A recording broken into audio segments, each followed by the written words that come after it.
All right, good afternoon and welcome to a special edition of Virtual Face-to-Face with President Bruce Jarrell, up close and personal. I'm Alex Lukowski, Executive Director of Media Relations. Turnabout, they say, is fair play. So today it's Dr. Jarrell who will be answering the questions posed by Denise Koch, news anchor for WJZ Television. Now, when Bruce Jarrell was named interim UMB president and then president this year, it didn't come as much of a surprise on campus to anyone, and it really didn't raise that many questions. After all, he'd been a fixture at UMB since 1997, first as chair of the School of Medicine's Department of Surgery, then executive vice president at SOM, graduate school dean, chief academic and research officer, and most recently as provost. So folks around here have had plenty of time to get to know Dr. Jarrell, but 23 years later, do we really know him that well? Well, I'm going to guess the answer for most of us is no, not really.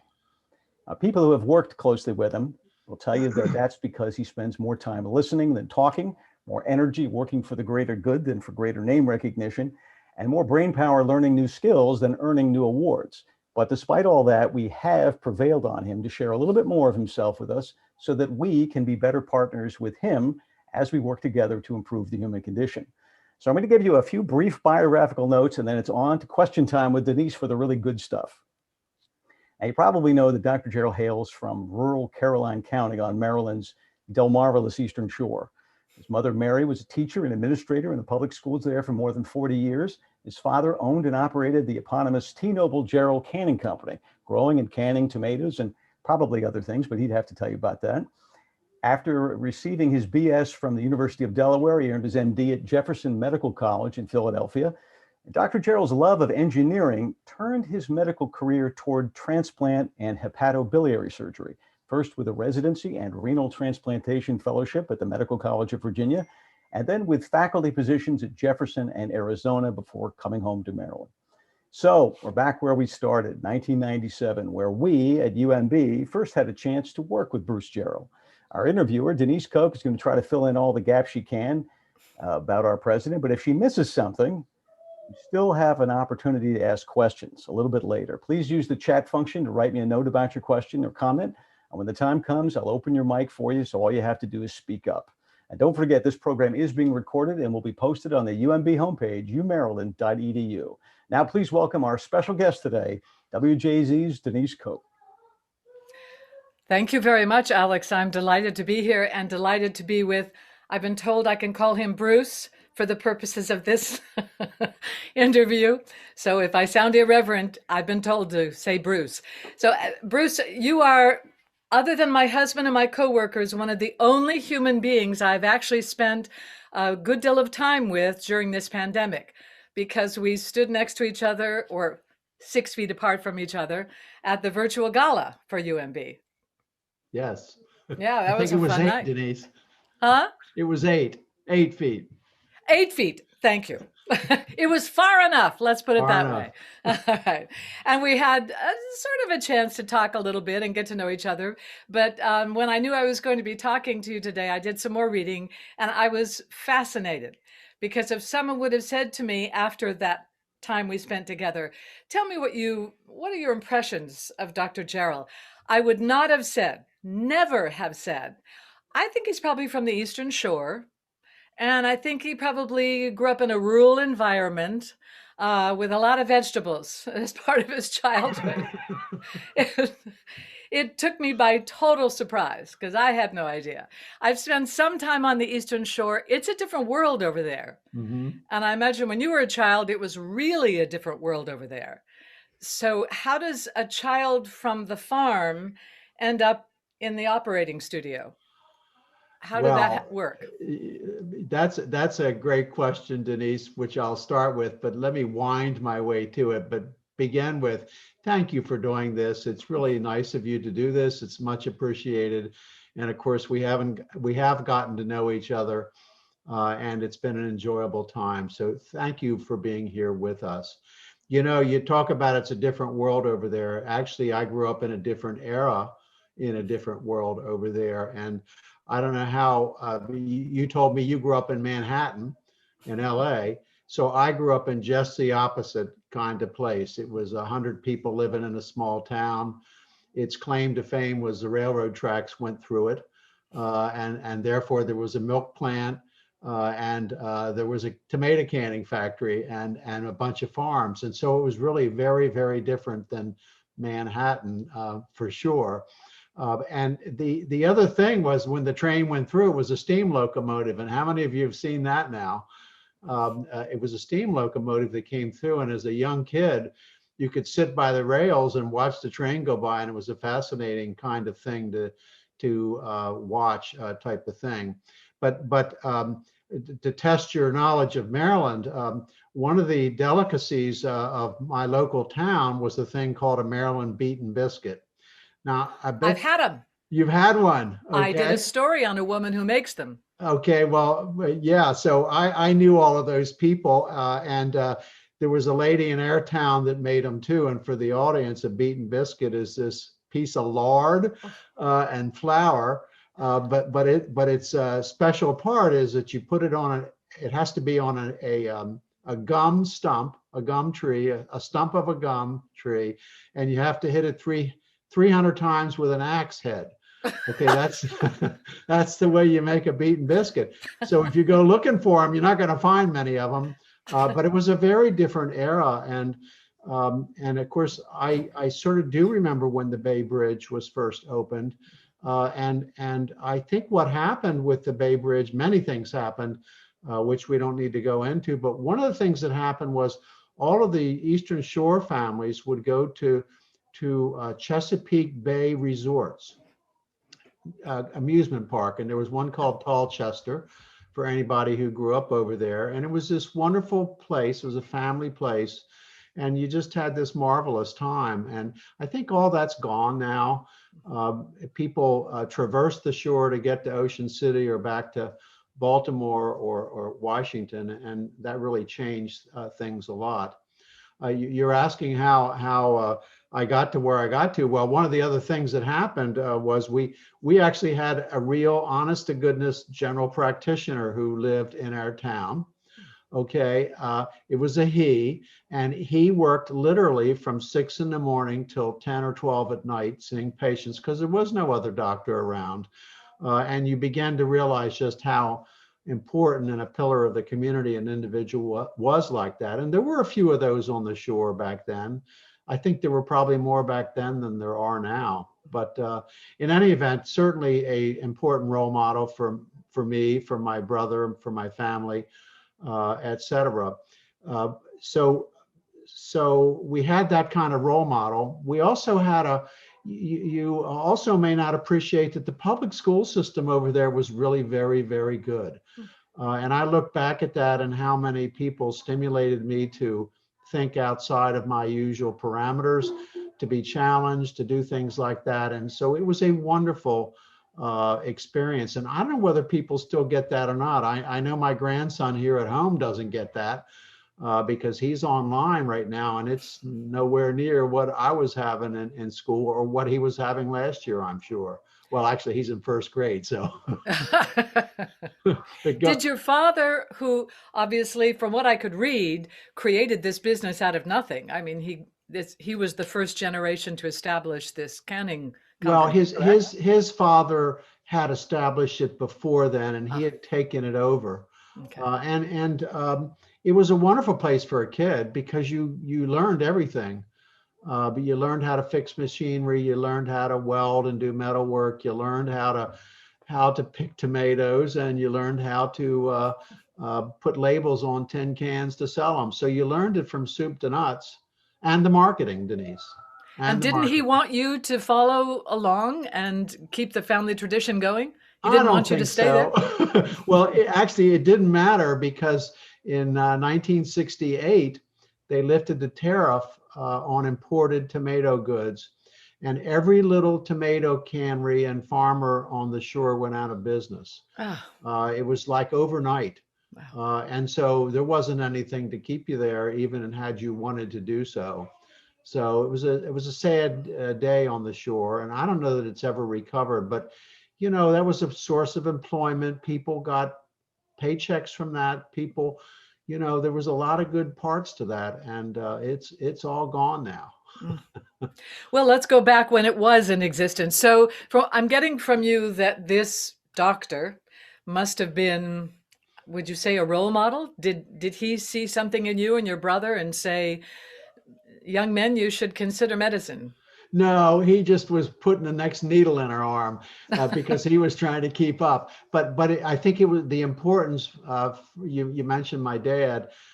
He certainly thought that medicine was important, and he did push my older brother to do that, not me. He knew I was an engineer. He promised my older brother he'd give him a Thunderbird. Now, he didn't have the money to get a Thunderbird. Maybe he meant a bottle of wine, not the car, but he promised to get him a Thunderbird if he went to medical school. He never got the Thunderbird, but he did go to medical school. But I think my dad held that up as a nice achievement, which was nice. Yeah. Yeah. Did you, I mean, when you were growing up, I mean, I assume this is before, Dr. Ben Carson, or no, what was his name? Some of those doctor TV shows, the Dr. Kildare, there's one, is before some of the TV medicine shows. I mean, was this an arena that you had in your mind, the surgery studio? I mean, had you been inside of big hospitals? Was any of this part of your imagination even? Not at all. Not at all. It was a community that didn't look outside the community largely. My parents got us to look outside the community, and when Alex introduced me, he used the word Delmarva, Eastern Shore, and in fact, I think all of us over there did view it as Delmarva. Our farm was right on the Mason-Dixon line, and so we really looked to the University of Delaware sort of as our university initially. Delaware didn't have a medical school. It had a superior engineering school. So that's what attracted me up there. Mm-hmm.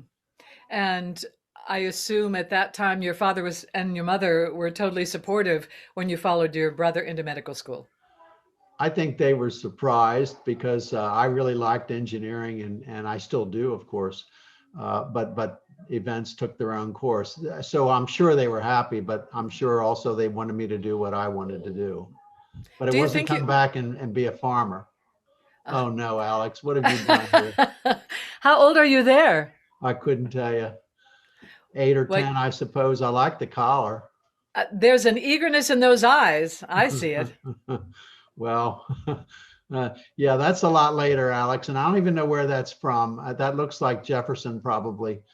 But I don't know. That was, but Alex asked what that funny thing was on my waistband there.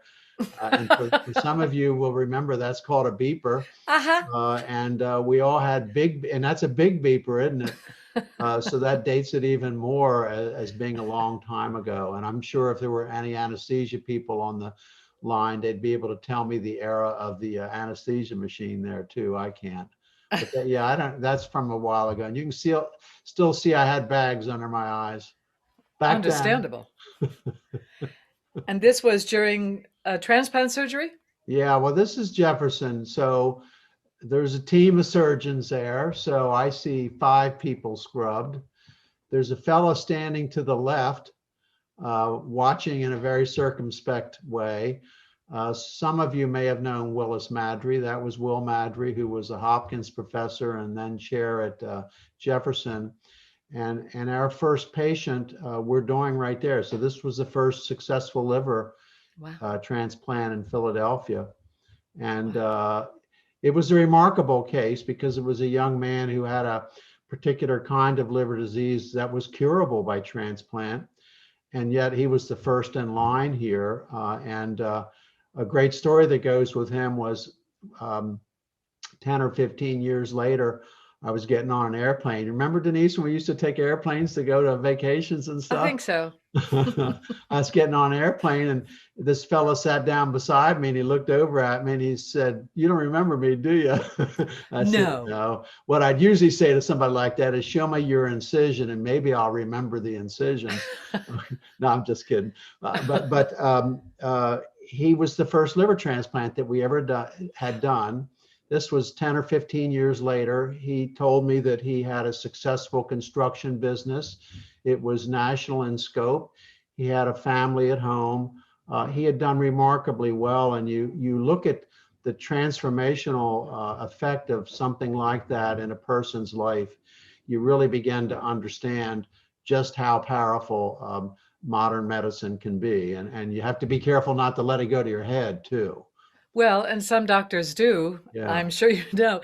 But that must have been an extraordinarily rewarding and moving moment to meet Oh, it somebody whose life was. was changed. It was because so back in the early 80s, if you had cirrhosis or liver failure, basically there was nothing to do. You were going to die, and you were going to die shortly. And generally, they weren't nice deaths. You were sick. This operation came along. Long story, probably not worth going into, but the guy who really pioneered it was a guy named Tom Starzl, and he had done the first successful one in 81 or 2, and we picked up on it and learned how to do it, and remarkable kind of thing to happen. Yeah. And now it's done all over the country, Oh, obviously. Denise, it's routine now. It's routine, and it's 4 or 5 hours. Back then, it wasn't 4 or 5 hours. It was a lot longer than that, and a lot more transfusion required and those kinds of things. So very, very different. Which leads me to something I like to ask surgeons like yourself because it fascinates me. That surgery, a surgery of that length, takes tremendous concentration. And I always wondered, do you have to go somewhere spiritually, mentally? I mean, how do you focus to the degree that you can deal with that minutia for that length of time? I had one doctor whose name you would know tell me that he went into a kind of what he would call religious trance. I mean, he literally, it was like praying for him. What is it for you? It's focus and concentration. You've got a job at hand. You know that you've got to do it properly, or there will be serious consequences for the individual involved. But the other answer, Denise, is come on, nobody's Superman. You need to take breaks. We all need to take breaks. So you have to take a break. Hit the head, get a drink or something, get your mind clear, and then go back and work. And the other thing is, it's a team. And I don't think you should ever think that an individual did the job. It was a team of individuals. It may have been a chief surgeon, but there were other surgeons in the room scrubbed. There were anesthesiologists involved. There were many nurses involved. So you have to think of it as, no, it's not a Superman deal at all. It's a team deal. And in fact, for big procedures like that, if you don't have a team, you will fail. Well, I know from being with you at the virtual gala, I think I know that you like Broadway musicals and you like music. I like music a lot, yeah. Do you play music in the operating room? No, No? no, don't do that. Oh, I heard some doctors do. Yeah, actually, UMB, you think of it as a health and social justice legal studies campus. You don't think of it as the fine arts or music or acting, but yet, in fact, what we've learned over the years is that there are a lot of artists of various forms on the campus. And in fact, I don't know whether there's more than other universities, but I would simply say we've got our fair share of really talented people who are here not because of their arts talents, but because of the professional talents, but they've got their own talents. So that's Do you have nice art? thing. I mean, I know we're going to get to your welding, but do you sing? No, I listen, Denise, I listen. Listen and appreciate. Yes, exactly. Well, obviously, that's a natural segue to go into what I think some people did know, but I didn't, is your other passion other than UMB and medicine, which is your, okay, what do I call it? Metal craft? Yeah, you could call it that. Yeah, I mean, the way I would answer this is no. I evolve. I have interests, and they change over time. And when I think back to high school, it was restoring antique cars. And when I think about college and early career, it was woodworking. And I didn't really get into blacksmithing until probably 30 years ago. Now it's a really serious hobby, but it's a lot of fun, and it takes focus. It's no different from surgery. You got to focus.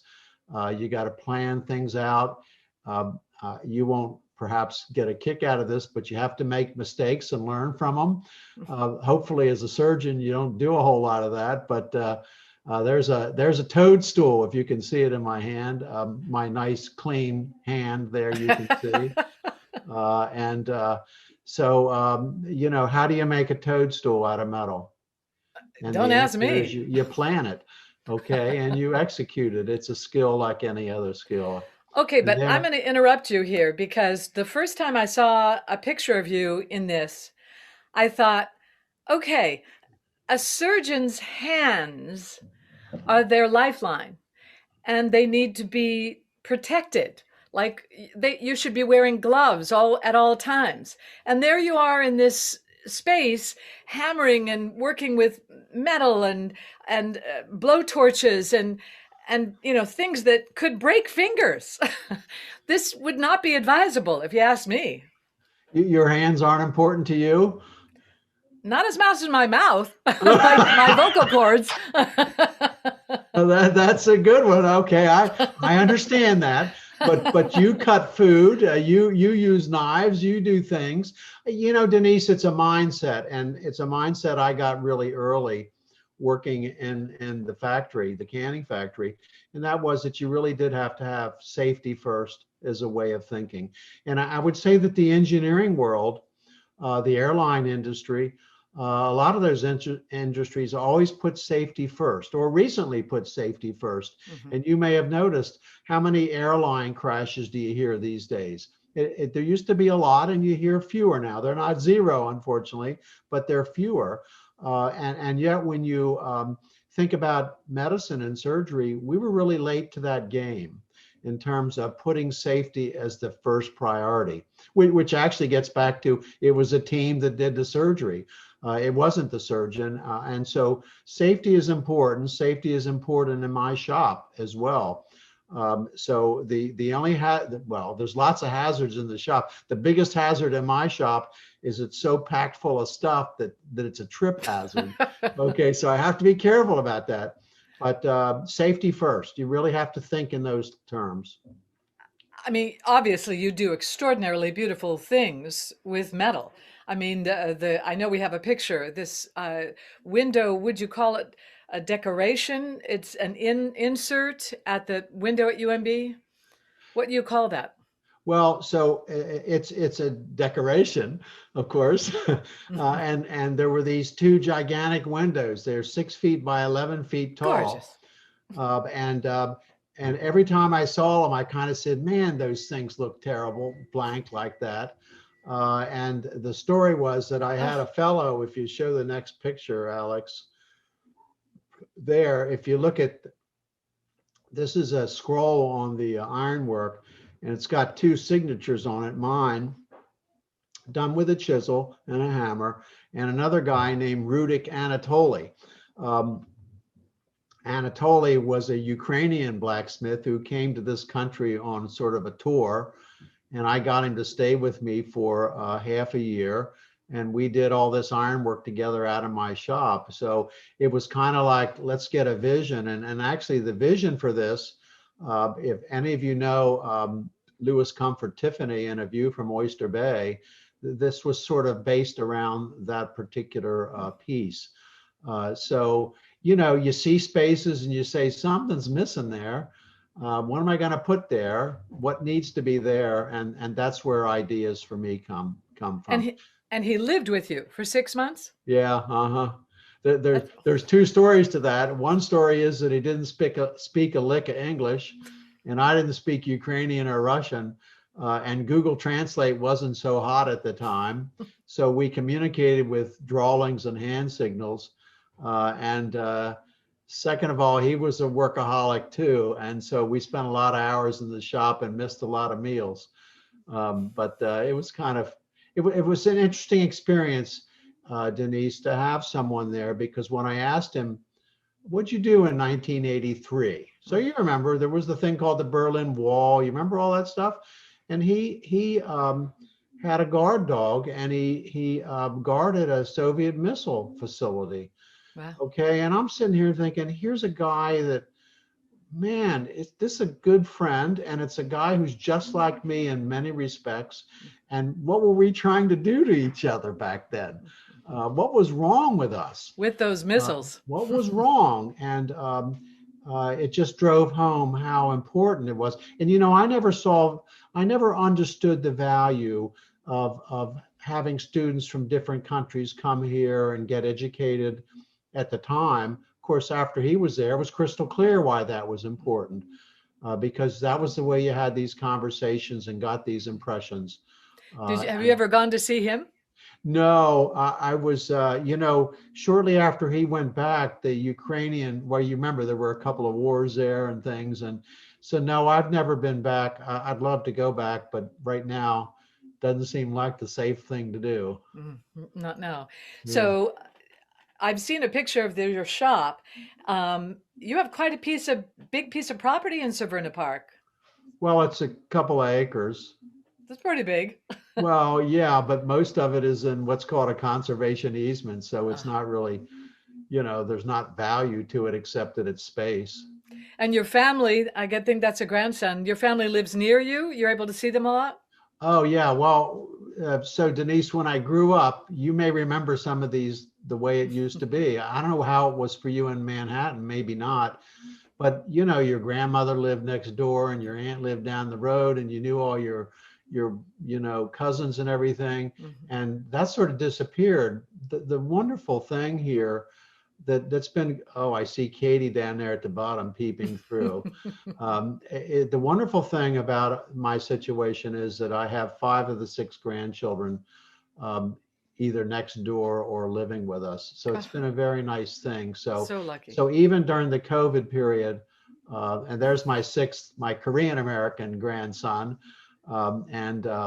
the girls are Iranian American, and the one boy there is just plain old Eastern Shore American. So, but we have a grand time together, and it's nice to have a family like that. Talk about things to be thankful for. And then the pandemic, they're in your bubble? Yeah, they are, as a matter of fact. So lucky. Well, 5 of them are. The 6th one lives in Alexandria, so no, don't get to see them. Haven't seen them in a while. I have to ask you grow tomatoes there in Severna Park? I used to, but the squirrels always ate them, so I quit trying. All right. Let's talk about this situation we're in right now, not in a serious way, but in a personal way. I mean, the fact that you have your family, you're way ahead of so many people in this country. This has been such a lonely, difficult time, as you mentioned, for your grandson, for children trying to go to school, for families who are separated with distance. I'm sure that you've had to deal, maybe not in your own personal life, but with people who you work with and who you guide and lead, with a lot of emotional turmoil and challenge through this. Yeah, well, we just had a staff Senate meeting 2 hours ago, 2 or 3 hours ago, and one of the main things was for people to just come on the Zoom and talk about what they're thankful for and express a little bit of emotion about what they were feeling. There's a lot of that kind of anxiety, appropriate anxiety, but nevertheless anxiety about what's going on. And I'm teleworking too. I go in periodically, but only when there's a real need to do that. And I find it very difficult to work at home. And fortunately, there's not much noise in the background right now, but we had a whole lot of noise earlier. And so, that's just part of being on telework. I don't enjoy it though, Denise. So what did you say when everybody had to say what they're thankful for? What did you say? I told them what I was thankful for too. And what was that? Being healthy and being alive. Let's start there, and having a family. That's a really nice thing. There's a lot of things to be thankful for, but I think good health has got to always be first on the list, don't you think? Yes. The older I get, the more, without a doubt. So, I mean, I don't know how risky it was, but you sort of put your health at risk when you decided, and you told me this the night of the gala, you decided to participate in the clinical trials on the vaccine. Yeah, I did. And I probably told you this that evening. This is the 5th vaccine trial I've been in. I do it for a variety of reasons. But one of the reasons is I like to see just how good UMB is. And the Center for Vaccine Development is superb and has this tremendous apparatus to do these trials. But I also thought it was a really important message to the community to say, wait a minute, if I don't know how safe it is and I'm willing to be in the clinical trial, that says something about my confidence and the work that's gone on in the clinical trial before me to say, yeah, it looks pretty safe. So here I am getting stuck. And you said one of the times you had reaction. Yeah, well, I almost always get a little bit of an upper arm reaction to it. My daughter had some reaction in her arm as well. So yeah, but that's part of the game. That happens with flu shots sometimes, so but I thought it was important to do, and I still think it's important to do, and I still don't know which one I got, whether I got the placebo or the vaccine. I'll find out one of these days. I bet you never thought you'd be living through something called a pandemic. Yeah, well, there was this professor named Frank Kalia. Frank and I worked together for many years at the School of Medicine, and Frank said, Bruce, you need to read this book. And it was about the pandemic of 1917, 1918. I read it and I said, boy, I'm glad that'll never happen again. And sure enough, here it is. Do you remember the name of the book? Oh, it was the pandemic of 1917. I don't recall the author, but it was a very good. It really was a blow by blow, and one of the important parts in there that was a message that I think we did learn was it was supposedly the tale of two cities, Philadelphia and St. Louis. St. Louis put a lot of restrictive measures in place very early. And they blunted the effect in their community in a very measurable way, and their community was much better off. Philadelphia said, we're going to church, we're going to school, we're going to do all those things, and they had a horrible time with the deaths and morbidity there. So I think there is a lesson to be learned there. I think we've all, in isolation, quarantine, and facing this invisible enemy, have had moments of personal reckoning. I mean, I have, where you wake up in the middle of the night and you sort of go, what is this all about? What is my life about if I'm not doing my normal things?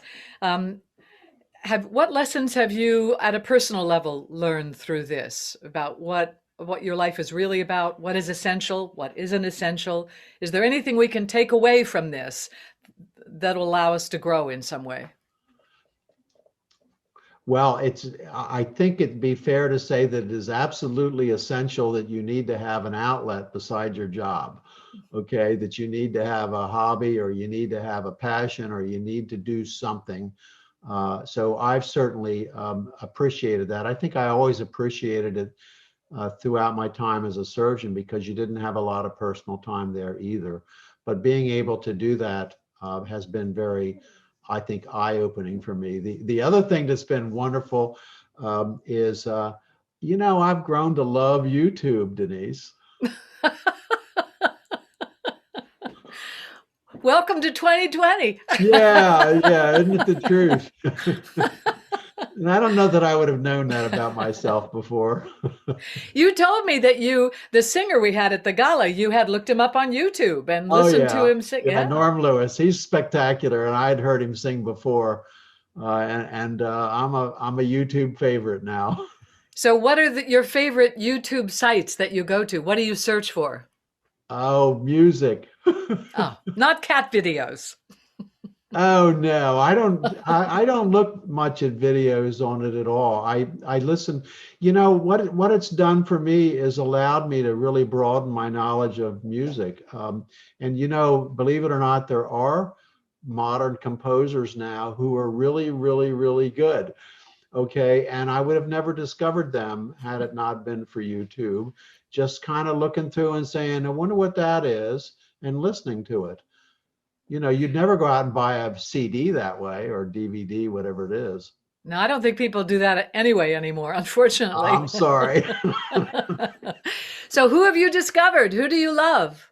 Oh, a whole lot of people. Oh, yeah, there must be a thing called YouTube stars. Have you ever heard that before? I No. made that up. Okay, like Rocky, I made that up. But there must be people who have made their debut on YouTube and who are really, really just so good. Composers are examples of that. And, people that come to mind are Carl Jenkins, if you know that. And of course, Andrew Lloyd Webber didn't need to be discovered, but there's a lot of other stuff that he's written that's really neat stuff. And then there's a lot of young singers, particularly in the Balkan countries. These people have phenomenal voices. And I'd never have heard them before, but now I can hear them. So it's really nice. So you're not streaming Netflix like the rest of us? You're not looking up your favorite movies of all time to fill the hours? No, I don't even think we have Netflix. Okay, there's an alert for the UMB community. No, Netflix? No, I don't think so. If we do, I don't know about it. I'll put it that way. No, Are you a movie buff too? no. No, just music. Yeah, orchestral and voice, opera, those kinds of things. Yeah. Do you find time to read novels, not important academic work, but novels? I actually no, I don't. I read other kinds of books, not novels. You mean like what kind of books? Nonfiction? Well, they don't even fall into a category of fiction or nonfiction. So, for example, I'm just finishing a book on Sparrow's Point. Oh. You've heard of Sparrow's Point, right? I certainly have. And what do you know about it? I know it was a steel mill. I know it was the pillar of the community. On and on and on. Yeah.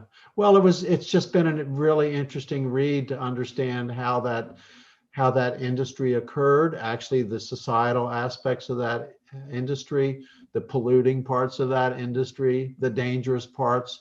It's so when I say what do I read, I read books that are either historical in nature or that are artistic in nature. For example. I guess you get to a certain point in life. I don't know if it has to do with the I'm years. not at that point, Denise. You're not at that point? A certain point in my life, no. Where you look back and you say, okay, wait a minute, hold up. What are you drinking? Coca-Cola.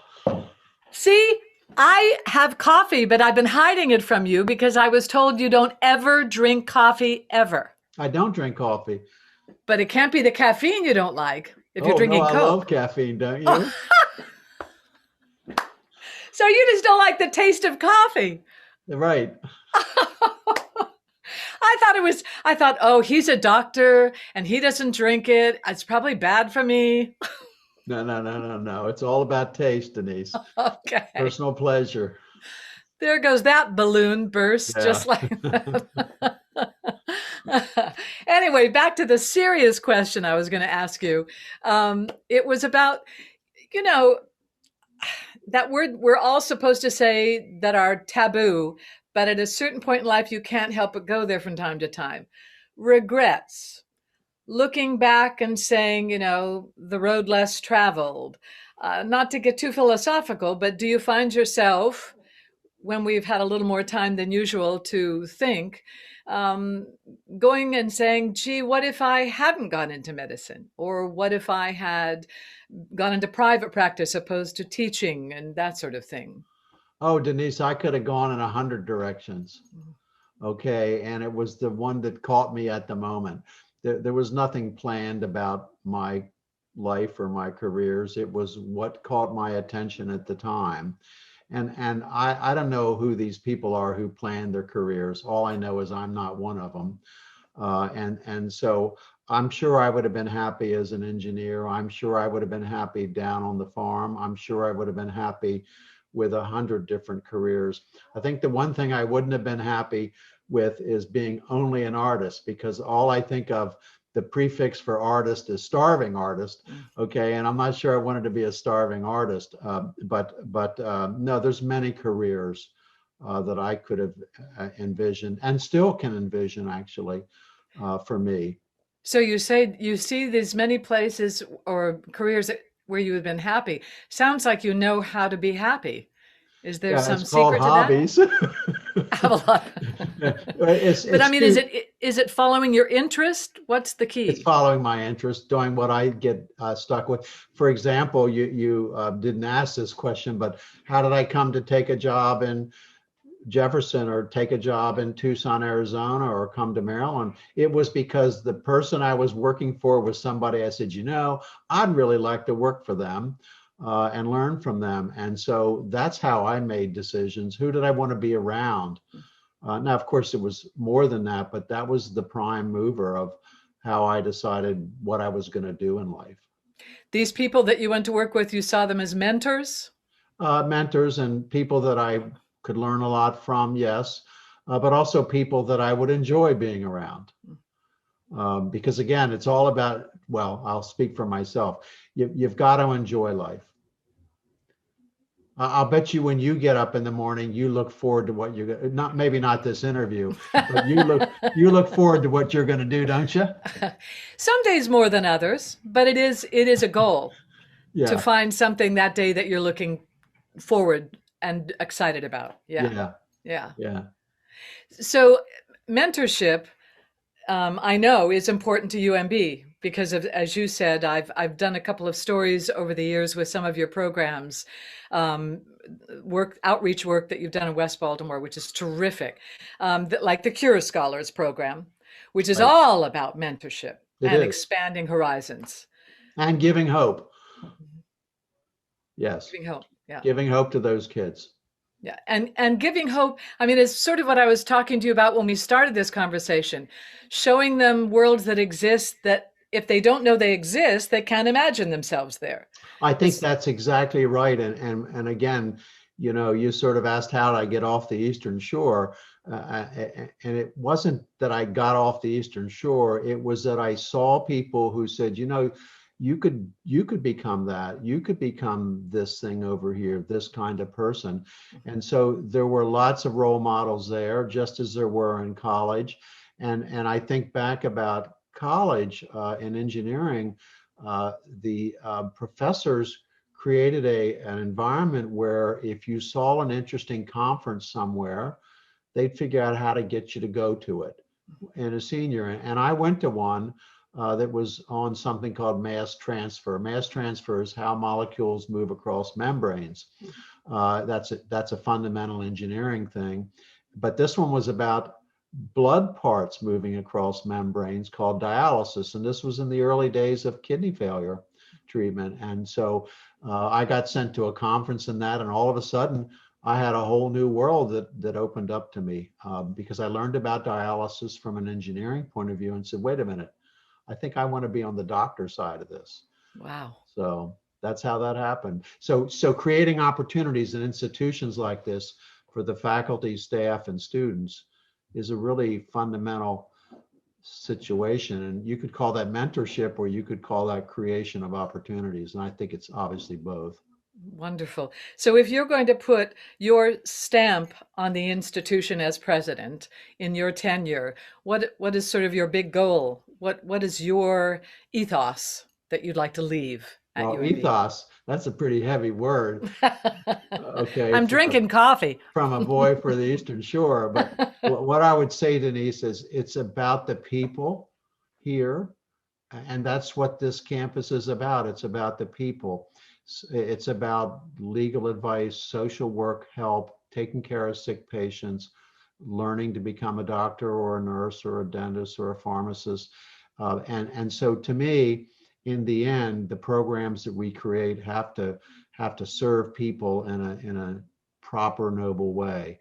Now, do I have specific things in mind? Well, yeah, but COVID sort of changed the deal, didn't it? Changed the deal. So I think right now the ethos is let's survive and thrive in this pandemic. Mm-hmm. So I would be fine to say the ethos is to thrive in this new environment. Thrive and survive. Those are good goals. Yeah. these days. So if a student sees you walking across campus when we're all back on campuses, Yeah. are they welcome to come up and go, Dr. Jarrell, nice to meet you. I They're have an welcome to come idea. up and say, Bruce, nice to meet you. Okay, Okay. you heard it, people.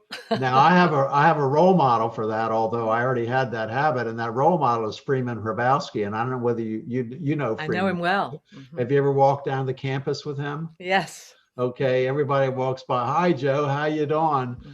Mm-hmm. That kind of thing. To me, it again, it's about the people, and particularly about the students. And I always took great pride when I was in the medical school, knowing so many of the students. And of course, I know a lot of the faculty and staff, but it's never enough. And of course, over at the campus level now, you get separated from that, and that's a disappointment to me. So. Yeah, that's comes with being on the top, I guess. Well, yeah, you could use the word on the top. I never think of it that way. I think of it as part of a team. And yeah, maybe you're one of the leaders, but you're not the only leader. There's a whole bunch of those on this campus. I'll share something personal, which wasn't the point of this, but I do have a mother. She has not made it to your mother's age of 101. She must have been some woman, your mother, 101, and still Well, doing needlework. she was, and she's now 18 months from her passing away. And of course, from a certain point of view, I'm glad she didn't see all this happen.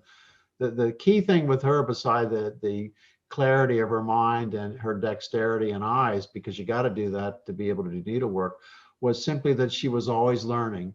I'd turn around when she was 90 and she was going to Chautauqua to take a particular hooking kind of course, et cetera. And to me, that's kind of what makes me tick too. If I'm not learning something new, it could be mental or it could be dexterity. To me, that's a day wasted. So I need to be learning every day. That's wonderful. Well, I took a circuitous route to say that my mother, who is 90, almost 91, and terrific, but she just got a rough diagnosis recently. And when I called her, I was upset. And she said to me, you know, I've had a wonderful life. I've had a wonderful life. And I thought, okay, life goals. When I get to where my mother is someday, which I will, I hope I'm able to say that. Um, what do you think of that? And do you feel that way about your Yeah, don't life? you don't well, let me say it this way. I live each day as if it were my last. Okay. To me, I've had a wonderful life. And it means that I'm going to taste and feel and touch and do everything that I can do to continue to be intellectually challenged. So to me, I have no aspiration to sit on the beach in a beach chair. I have no aspiration to do anything, those things. My aspiration is to be learning something in a particular day. Now, you could do that in a beach chair, but you're probably a little less likely to do that.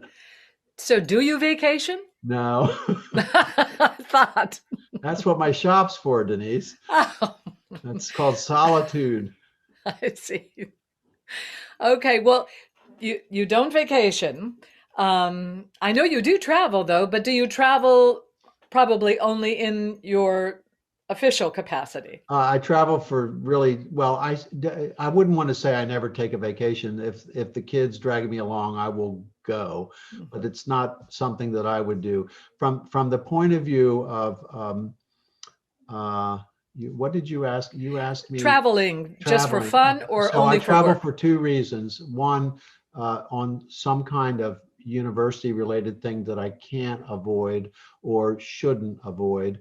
And most of the time that's been to understand programs that we have. And by the way, UMB has these fantastic programs in Africa around AIDS and HIV and malaria and other things.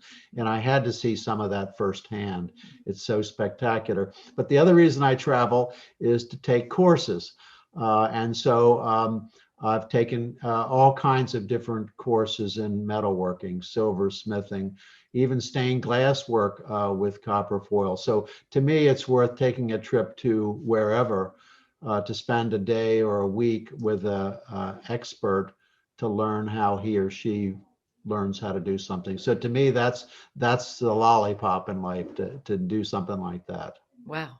Yeah. So you've gone from fixing cars to woodwork, now metalwork. Is there another hobby you think in your future? I don't know. I mean, doing metal work takes a certain amount of physical stamina. Okay, you can't just go in and start hammering it. And I know blacksmiths who are 90. I don't know a lot of them, but I know them. And so it'll be a stamina issue. So it depends on how long the body holds out. But I've still got, I hope, a couple of decades here. We all are counting on it. Yeah, well, for yourself and for me, maybe. Yes. Yes. I hope, Yes. yes. So we teased about asking you this question. So I put it off all this time. So it's one of those Barbara Walters questions. So I'll ask it. So you're stranded on a desert island and you can only take one book, one piece of music, and one tool. Yeah. What would you take? A tool, Denise. You got to survive. The answer is a tool to make tools. Uh-huh. Okay, that's what a blacksmith is, to be able to make a tool. So if you need a needle to sew your clothes, you can make it. If you need a pair of pliers to fix something, you can make it. So to me, it would be having tools. In terms of music, do I get YouTube or do I not get YouTube? Okay, you can have YouTube. Yeah, if I can have YouTube, I would be just fine with the music part of it. But it would be opera, it would be classical, it would be a wide range of composers and choral and not choral and that type of thing. A few operas here and there. Does music transport you? Like when you listen to it, does it allow you to just sort of move out of your body and go to some other realm? It probably does for you too. It certainly does for me. I focus very much, and that's a technical skill too, a highly technical skill. The people who are performing on an instrument or by voice. And so I admire that a lot and like to listen to it, even though I don't want to do it myself. I get a lot of pleasure out of that. And as far as books are concerned, I'd want a picture book. A picture book? Yeah, a picture book. What pictures of what? Something that's art. Okay, whether it's famous ironwork, whether it's the Washington National Cathedral, whether it's an Art Nouveau book on Edgar Brandt, or whether it's any of those things. Huh. Books with pictures. That's what I would want, because that's what gets my mind going in terms of the hobby now, not the UMB part. That's what gets my mind going. How interesting. Yeah. Do I hear children behind you now? You do. Do you all live together? Well, not, the girls live next door. My one grandson lives with us now. Yeah. That's Yeah. wonderful. It is, except when you're trying to do things like this, you have to sort of chase them away and tell them to go upstairs with their iPad, but that type of thing. Yeah. Yeah. Well, I think every family in this country, in any way, is going through that some version of that right now. For me, it's animals. It is. It's depressing too to watch. I mean, here's a first grader with no discipline in terms of his education, and he almost needs an adult standing over him in addition to what's going on online. So it's frustrating a little bit. I know we're getting close to the end. I have a question that's, I guess, a little bit more professional than personal, which is that I've been reading 2 different books on what the world will look like post-pandemic, and people are now making lots of predictions. How do you think your job, your institution, and the broader world is going to be changed forever by what we're living through? Well, I think we've changed. I think we will change how we work now. I think we will do a lot more things remotely. I think we will get very skilled. The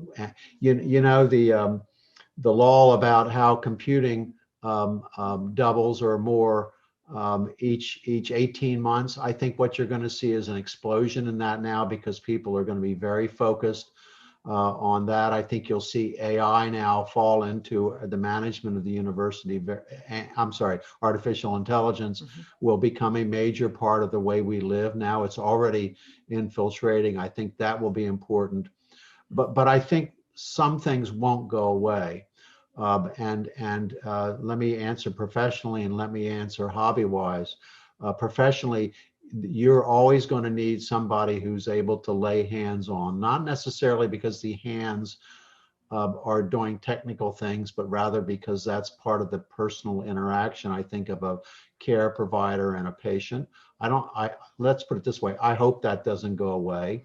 So that means that our students and our own individual practitioners are going to retain those skills. Those are important skills not to lose, and you're not going to get them in front of a computer screen. And then the other thing I would say is that although we get insulated from it, there's a whole lot of technical skills. I mean, you want your house built, that's a technical skill. You want a dress made, that's a technical skill. All of those technical skills, they aren't going to go away. And will they be in other countries? Maybe. But from my point of view, the technical skills of Americans needs to continue as well. And so the whole apprenticeship idea of learning a particular trade or skill, that's not going to go away, Denise. That's too important. And then the last thing that's not going to change is what we're doing right now, having a conversation, that our dialogue, what we say, what we verbally say to each other is really important, as opposed to what we type in emails and what we tweet and what we text and all that. So that personal interaction, that can't change. But I don't know technically where the world's going to go. It's going to be interesting. Yeah, it will. We're almost out of time. Is there anything that, because I feel like I know a lot about you now, is there anything else about you that I don't know about that might surprise me? Well, no, I don't know how to answer that question. What I would say to you is, probably like everybody else, I'm a paradox. I love being with people and talking and interacting, and that's the way I do business, face to face. And yet the opposite end of me is, there's nothing that I get greater pleasure out of than to be in my shop with the doors shut and it totally quiet, and I can focus on exactly what I'm doing. So I need both. I think saying that we're all a paradox is probably true. Yeah. Yeah. Well, I know Alex is there somewhere, and we've been here together for almost an entire hour, but it's flown by for me.